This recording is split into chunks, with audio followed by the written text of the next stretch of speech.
Interim Director of Housing, Programs, and Strategic Engagement Officer here at the Urban League. I will be tonight's moderator, so excited to have a great conversation today. Before we get started, I want to take a moment to thank our community partners for supporting tonight's forum. Tonight, we will feature a candidate running for state treasurer, Senator Elizabeth Steiner. Please note all candidates who qualified for the ballot through a primary were invited, but either declined to participate, had scheduling conflicts, or otherwise did not respond to our invitation. So tonight's candidate is here to highlight her campaign proposals and answer questions related to our community. So for tonight's event, I'm going to talk a little bit about what it's going to look like. There will be an opening statement. We'll have some questions, a short break to speak about Urban League's programming, can't go wrong with a commercial, and a closing statement. Although we hope the forum will be an exciting and informative event, we also want it to be an orderly and respectful one. So defamatory, abusive, profane, threatening, offensive, or hate speech is strictly prohibited. And candidates who engage in this behavior and/or people who are listening will be removed from the forum. So here are a few ground rules. Number one, please remain muted if you're answering a question. This is really important for audio issues as well as video focus, so please don't forget. Secondly, our candidate tonight will have 3 minutes for their opening statement. We will ask you to deliver your opening statement. Thirdly, when questions are asked, the candidate will have 3.5 minutes to respond. So we will ask 5 questions with a short break, and our candidate will have 3.5 minutes to respond to each question. Next, after the questions are complete, the candidate will have 3 minutes to deliver a closing statement. And 5, please be courteous and conscientious of time. Throughout the forum when speaking, if you are within 30 seconds of your allotted time, our staff will send you a notification. If you go over time, we will send a chat to all to let you know that the time is up. And if you persist going over time, you'll be muted. So with all that said, I'm really excited here to have Senator Elizabeth Steiner Hayward, Senator Elizabeth Steiner, my bad, Senator Elizabeth Steiner, who is running for state treasurer. So we will begin with opening statements. Senator Steiner, I'm going to give you the floor. Your time begins now, and you have 3 minutes. Thank you so much, Katrina. It's a pleasure to be here with all of you again. And as Katrina mentioned, I'm Elizabeth Steiner. I've been in the state Senate for 13 years, and I came there via my work in advocacy through organized medicine. I'm a family physician by profession. And I went to the legislature to help Oregon be the healthiest state in the nation. During my time in the legislature, I've helped raise the legal age for tobacco to 21 to help people not start smoking because it's bad for their health. I've helped pass the nation's first universally offered home visiting program so that soon every family with a new baby will be offered a home visit by a trained public health nurse to help them succeed. I helped double uptake of the Earned Income Tax Credit just by giving people information about it. And on the committee side, I've been a budget geek, and I've co-chaired 2 different budget subcommittees for 6 years. And then for the past 6 years, I was the Senate co-chair of the Joint Committee on Ways and Means, the full budget committee. Now, why, may you ask, would I give up such a sweet gig of being co-chair of the budget committee to take on a whole new job? And I'll tell you, it's because being treasurer will let me do the same things that I have been doing, but in a very different way. Fundamentally, financial insecurity is the leading cause of poor health. That will not surprise anybody, right? If you are financially insecure, it's harder to afford a safe place to live that's close to where you work or go to school, where your kids can play outside safely. It's harder to have good, nutritious food and the time to cook it and prepare it. It's harder to take care of yourself if you're working 2 jobs. You don't have time for exercise or relaxation. So fundamentally, the treasurer can play a key role in helping people build financial security through a variety of savings programs and through financial empowerment programs that we deliver through organizations like Urban League, other community-based organizations, unions, registered apprenticeships, all sorts of different ways to help people be empowered to take control of their financial future and to build the savings that will keep them from being one blown tire away from a whole host of problems. The treasurer is also responsible for stewarding our state's public employee retirement fund. Some of you may be beneficiaries of that fund. Some of you may have family members who are. Fundamentally, there are hundreds of thousands of Oregonians who depend on that pension fund doing well to pay for their retirement, and who also want the pension fund to be doing well so that it reduces the impact on current employer budgets and lets current employers like school districts put more teachers in the classrooms and more firefighters in the station. I'm super excited about this job, and I look forward to your questions. Thank you so much. We're excited to have you here. Thank you for joining. So I am going to begin the question portion of our forum. As a reminder, you will have 3.5 minutes to respond to each of these gnarly questions. So first, excuse me, the costs of Oregon's public universities are among the highest in the country, limiting access to education and career opportunities. For Black Oregonians, who make up only 3% of student enrollment, how will you advocate for young people and families planning for higher education costs? Senator Steiner, you have the floor. Thank you so much. That's a great question and one I care about deeply. Some of you may have heard about 529 or college savings plans. 529 plans are a great way for families to save for their children's educational future. And it doesn't have to be just college, although of course, if college is the right thing for people, then that's what they should pursue. It can also pay for skilled trades. It can pay for to be a medical assistant or other really great jobs. But only 12.5%, 1 in 8 children in the state, has anything in a 529 plan. And we think that's for a whole bunch of reasons.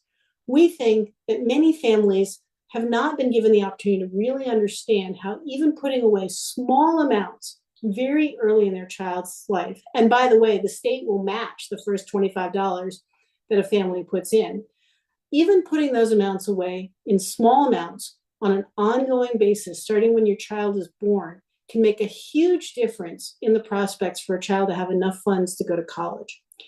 The other thing that I would say, so I'm planning on partnering with as many organizations as possible to really increase uptake. Now, that won't be an immediate fix, but as I mentioned, the better funded our pension system is, the less current employers have to pay.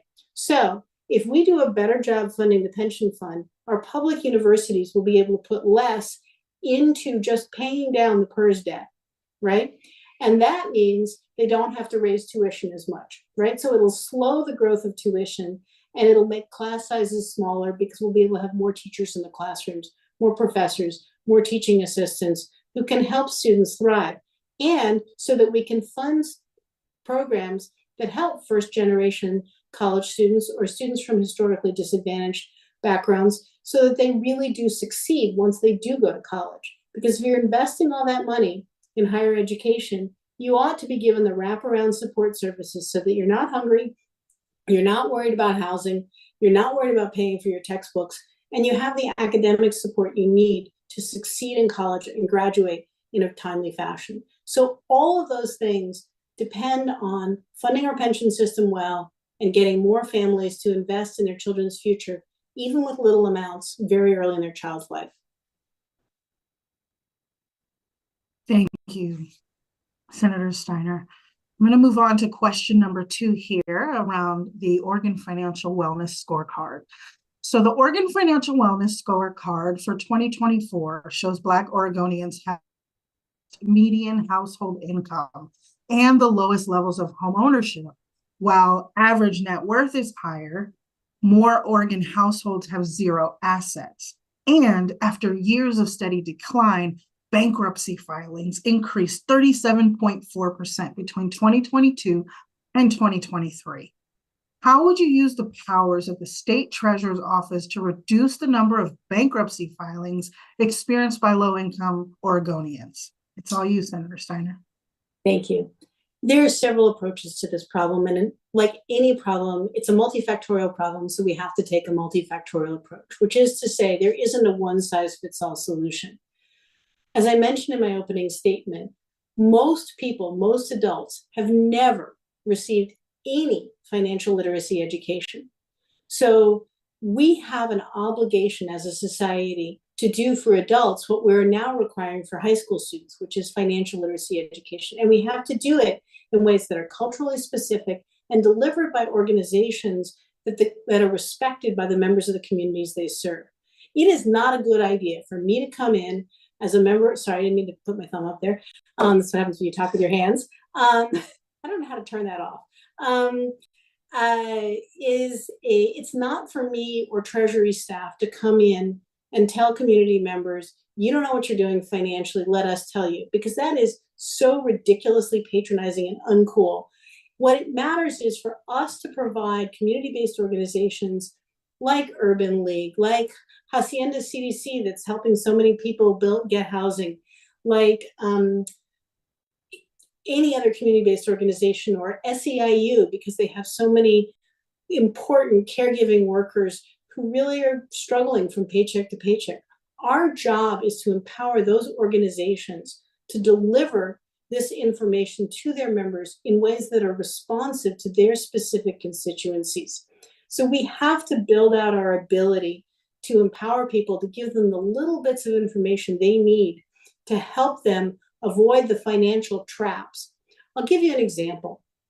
One of the things I've heard while I've been out on the campaign trail is that you get people who are doing an apprenticeship in a skilled trade. Skilled trades are great family wage jobs, right? Electricians make good money and you can't offshore those jobs, right? The problem is you get some young apprentice who gets partway in, they get through the academic part and they're out on the job now working, and they get that first really decent paycheck of their lives and they think, cool, I'm gonna go buy myself a big truck, right? Because I need a truck because I'm gonna be an electrician. Now, sure, a truck's a great idea if you're going to be in one of those trades, and I think that's cool. But do you need a new one? Do you need one with every bell and whistle? Probably not. But they don't understand the power of making the choice to buy a used truck now and save the difference between what they will be paying on their used truck and what they would have been paying on their expensive new truck. And if they save that money, that's the down payment on that new home, right? So all of these little bits of information taken together, delivered in culturally appropriate ways, delivered by trusted messengers, are the things that will make a huge difference in helping people build the savings that will keep them from having to file for bankruptcy. So those are just some of the approaches that I would take. Awesome. Thank you so much. So we're going to move on to question number 3. Divestment is often used as a tool to ensure that taxpayer dollars are aligned with investors' values. As treasurer, how will you ensure investment decisions are transparent and accountable to public feedback? It's all yours. That's a great question. And I'm not going to give you exactly the answer that you're going to want, but I'm going to give you the truth, which is more important. What I would say is this: I am a huge fan of transparency, and I'm a huge fan of public process, and I'm a huge fan of engagement with community members who are affected by the investment decisions we make. And those I will commit to doing, absolutely commit to doing. What I would also say, though, is that as a physician, my goal has always been to practice evidence-based medicine. And the same will be true of my investment strategies and working with the investment professionals that we have at Treasury and the managers, the outside managers that we use. So I will be looking at the best available evidence about how to invest in ways that help grow our pension fund, which has to be the primary responsibility, so that we can reduce the unfunded liability and increase the amount of money in, for example, the Public University Support Fund that actually goes towards paying for the work of the universities rather than just paying down the PERS debt, right? Those decisions are complicated. I will be as transparent about them as possible, and you're not going to always like them. Everybody's not going to always like every decision. But one of the things I commit to is not politicizing investment decisions. I do commit to public process. I do commit to listening to everybody. I do commit to being transparent as possible about why we're making the decisions we're making. And the federal government requires the treasurer to be a fiduciary of the pension fund. And mostly what that means is maximizing returns. Now, I think we can maximize returns while still doing things like focusing on companies that treat their workers well, which is very congruent with Oregon values, while reducing the carbon footprint of our portfolio, which is very congruent with Oregon values. I think we can do both. I don't think it's an either or. Most of the time, I think it's a both and. The last thing I will say is this. We make some investment decisions in-house, but like any large institutional fund, we also outsource some of that decision making to experienced, trusted managers. We have principles and we pick our managers based on those principles, which are generally speaking aligned with Oregon values. But then we don't make day-to-day decisions about we're going to invest in stock A and not in stock B. We don't make those decisions necessarily on a day-to-day basis. And if we're invested in private equity, one way or another, we don't make the decisions about what the private equity fund invests in either. And we have to be very careful about how much we try to influence those decisions because of some complexities about general partners versus limited partners that I'm not going to bore you with. So those are some of the things that I'm thinking about, but I will always have an open door. I will always engage the public, and I will always be honest with you. Thank you for your candor, Senator Steiner. At this time, we are going to give you a little bit of a break for 3 minutes, and I'm going to take some liberty to talk a little bit about the Urban League of Portland. If you want to grab a piece of some water or something like that, feel free to. So for all those watching, I'd like to introduce you to the Urban League of Portland, led by President and CEO Nikenge Harmon Johnson. The Urban League of Portland is one of Oregon's oldest Black-serving nonprofit organizations. Our mission is to empower African Americans and others to achieve equality in education, employment, health, economic security, and quality of life. In areas that deeply affect the social and economic conditions of Black families in our communities, it is important that our voices are heard and that they matter to decision makers.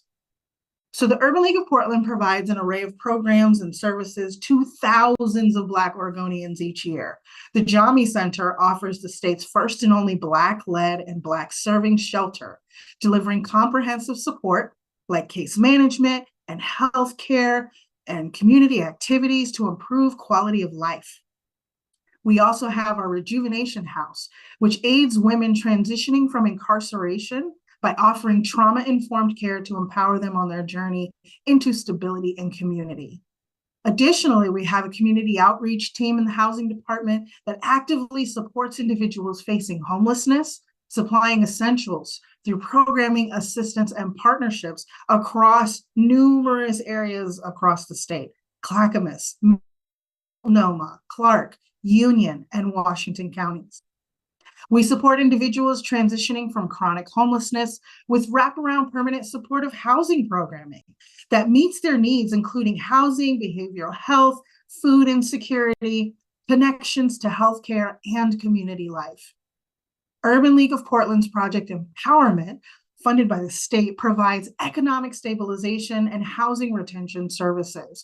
So we offer participants coaching, workforce skills and training, legal advocacy, health services, financial empowerment, you name it. At Urban League, we believe housing is a human right that is fundamental to health, wealth, and power. And our housing programs that provide comprehensive wraparound services in an integrated way are those values in action. Our programs are our values in action. They help us activate civic empowerment, navigate through really complicated systems, and support healthy outcomes for the communities we serve. And so you can join our movement for justice and equity in Oregon by visiting our website. What is it? It's www.ulpdx.org. If you're able, I invite you to donate and or become a member, as your support is an investment in our Black community and our robust programming that empowers communities and changes lives. Come on, grab that wallet. Give us a little something. Lastly, tonight's forum is part of a series of forums that the Urban League will host between now and October 18th. So This is an opportunity for viewers to make sure that you're ready to vote this November. It's coming up quickly. The deadline to register to vote is next Tuesday, October 15th, and you can update your registration if you need to, or just check that your information is accurate, which is a really good, healthy practice. So go to www.oregonvotes.gov. And so with that, Senator Steiner, we're going to return to our questions. Question number 4. When Oregon collects more revenue than anticipated, a portion of that excess is returned to Oregon families in the form of the kicker. If elected, would you support or advocate for changes to how the kicker is implemented to ensure state resources go where they are most needed? That's all you. Thank you so much. So let me start by saying I'm going to talk about my position on the kicker. I'm also going to say the treasurer has no particular influence or power to deal with the kicker. The treasurer only signs the checks, or the virtual checks in this case, since it's mostly a tax credit. But let me say this about the kicker. During my tenure, my 6 years as co-chair of the Joint Committee on Ways and Means, we will send back $9 billion to Oregonians. Now, on the one hand, there are plenty of lower income Oregonians who really need the money that comes back to them in the kicker and that tax credit, right? And I do not want to take that away from them. On the other hand, we have very wealthy Oregonians who are getting refunds of $45,000 that they don't need. So if I were to reform the kicker, first of all, I think it requires, once again, a robust public process, because we have to get input from all the Oregonians who are going to be affected by any changes. But fundamentally, what I would do if I were queen of the world is I would make sure that the bulk of the kicker goes to lower income Oregonians, not necessarily on a pro rata basis, which is to say, not necessarily based on how much taxes they paid, because that's actually pretty regressive, right? The people who need it the most get the least money back, right? I would look at ways of redistributing that, and I would look at ways of focusing on taking the top 20% of income earners, keeping their kicker, and then making sure that we use that money for one-time expenditures. It's very important that we not use it for ongoing programs. We cannot use one-time revenues or what might time revenues for ongoing programs. There is plenty of infrastructure work to do in this state. There are schools that are not seismically stable or that don't have good HVAC systems, right? So kids and teachers are hot in the or they're cold when they should be at a reasonable temperature. There are schools in tsunami zones. There are bridges that need tons of repair work. There are dams that have not been shored up for many, many years. All of those are one-time uses of these funds that would make a big difference in the long-term budget, the long-term safety, and the long-term well-being of Oregonians without putting at risk ongoing program. So I think we have to balance a lot of things if we're thinking about reforming the kicker. But particularly, I think we have to make sure that we do not in any way disadvantage the Oregonians who need that refund the most, and in fact, do more to advantage them through this system, and then use what we can for important one-time expenditures like infrastructure. Thank you so much. I appreciate that. Okay, here we are for the last question in the evening. The Oregon Public Employees Retirement System currently owes retirees billions more than the fund currently has on hand. We know this so well. As treasurer, how will you ensure investment strategies are sufficient so that the state can honor its commitment to retirees? The floor is yours. Thank you. So let me say this. We have never particularly been worried about paying retiree benefits. That's not the issue per se. The issue is that this unfunded liability, that multi-billion dollar shortfall that Katrina mentioned or asked about, what that does is it impacts current employer budgets, right? Because current employers have to take a certain percentage of payroll on top of payroll and put it into the pension fund to pay down that entity's obligation for the portion of the billions of dollars that is unfunded, Now, I know that sounds a little bit wonky, but fundamentally, we're all paying the debt, right? Our school districts pay it on payroll, and all that money that's going into the pension fund is not going into paying teachers or putting more teachers in classrooms. It's not a question of whether we're paying our retirees the benefits they are. We are, and we will.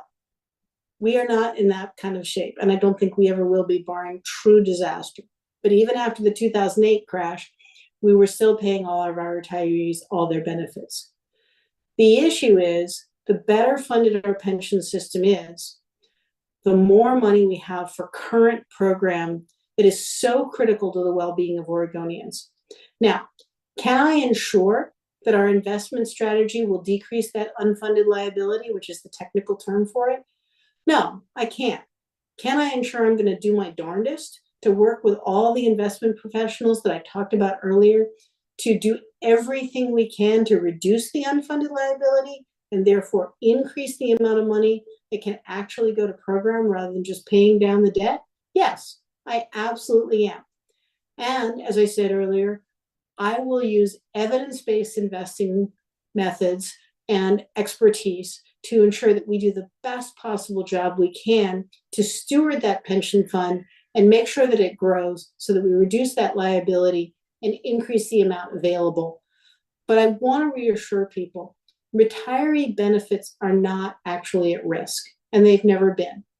That's not the problem.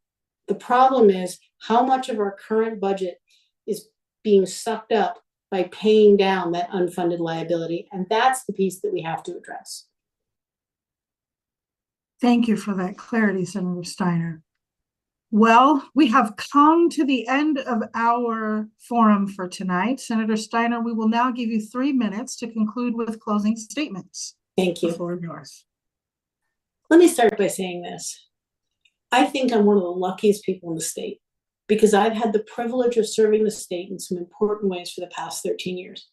And I am deeply passionate about serving the state in as many ways as I can. And being your state treasurer is a way that I can serve using the talents, expertise, experience that I have, that I honestly, and I do not say this thing about myself lightly, I truly believe I am the best qualified person in the state right now to be our state treasurer. It's important that your state treasurer have lots of experience working in state government so that she knows how to build those relationships and get stuff done. I have a track record of getting stuff done and of working with people across the political spectrum, engaging stakeholders, and having an open and transparent process. That's really important to you. I think it's important to understand that Oregon's never had a woman treasurer. And in most families, women run the finances.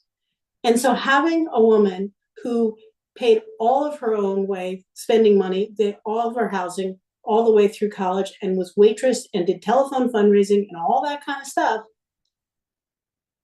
that's really important too, because I get it. And I had to work as a medical assistant for a couple of years before I went to medical school to make sure that I had the savings that I needed, right? So these are the kinds of experiences that mean I can connect much better to everyday Oregonians who I will be serving. And that is my goal. My goal is service to people. And I do not think I know all the answers. What I do think is I'm very good at asking questions of lots of people, to learn from them, to build out my knowledge, to take advantage of the wisdom of crowds, and to do what I can to help lift up Oregonians, especially those who've been historically disadvantaged. And that is critical to my life purpose, and it's why I do this work. I would consider it a huge privilege to be your state treasurer. I understand the job, and I understand what I don't know, and I know how to get the answers to it, and I'm not afraid to say I don't know. It is critical to me to maintain partnerships with organizations like Urban League, with our union partners, with people across the political spectrum, so that I can learn from each and every one of you and each and every one of these organizations to find the solutions that serve as many Oregonians as possible. That is what I've shown through my experience in the legislature, through my time in the legislature. That's why I have endorsements across the political spectrum. That's why I am the person that has been endorsed by virtually all of the major unions, by Basic Rights Oregon and Planned Parenthood and Lead Conservation Voters, organizations who share our values. And I'm excited to have earned those endorsements through my work over the years.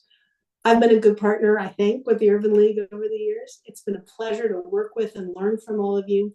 I'm excited to continue to do that as state treasurer. And I urge you to tell all your friends that I'm the real deal, that I really get this work and that I'm doing it for the right reasons. Because this race is not a given. And if my Republican opponent wins, I think the consequences would be drastic. And I'm not going to go into more detail because I don't want to take even the slightest risk of violating the rules. But he has some proposals that would be very detrimental to the state's economy. I'd be happy to answer any further questions. You can take a look at my website, which is just www.elizabeth4oregon.com. You can email me at elizabeth@elizabeth4oregon.com if you have further questions. And I consider this conversation just part of an ongoing dialogue. This is not a one and done. It never has been for me. This is part of an ongoing conversation, and I look forward to continuing that conversation with all of you. Thank you so much for taking the time and for inviting me to participate tonight. I really appreciate it. Thank you so much for joining us this evening, Senator Steiner. We appreciated your candid conversation and honesty. Thank you again for coming. My pleasure. As tonight's candidate forum ends, I want to thank our partners at LNS Captioning and Open Signal who are airing this forum. And again, so much thanks to you, Senator Steiner, for participating tonight, and our community partners. I also want to again highlight the importance of voting. The deadline to vote for the election is October 15th, 5 days away. And election day is November 5th. I'm not going to do that math. However, democracy only works when people vote. So get registered if you aren't, and make sure you vote. At the Urban League of Portland, much of our work is done with local partners who have our deep commitment to our shared values. So we would like to thank the following partners: Reimagine Oregon, the NAACP of Portland, Fair Housing Council, SEIU Local 49, Welcome Home, Coalition of Black Men, Kairos PDX, Muslim Educational Trust, the Women's Foundation, YWCA, Impact Northwest, Children's Institute, NAYA, Latino Network, Northwest Pilot Project, and Self-Enhancement Inc. and Our Just Future. In closing, please remember that the Urban League is a nonprofit that relies on donations and membership to serve the community. That means it's through your generosity that the Urban League of Portland can host forums and other events like this. Tonight's event was part of Urban League's series of virtual candidate forums for the general election. You can visit www.ulpdx.org to learn more about our series.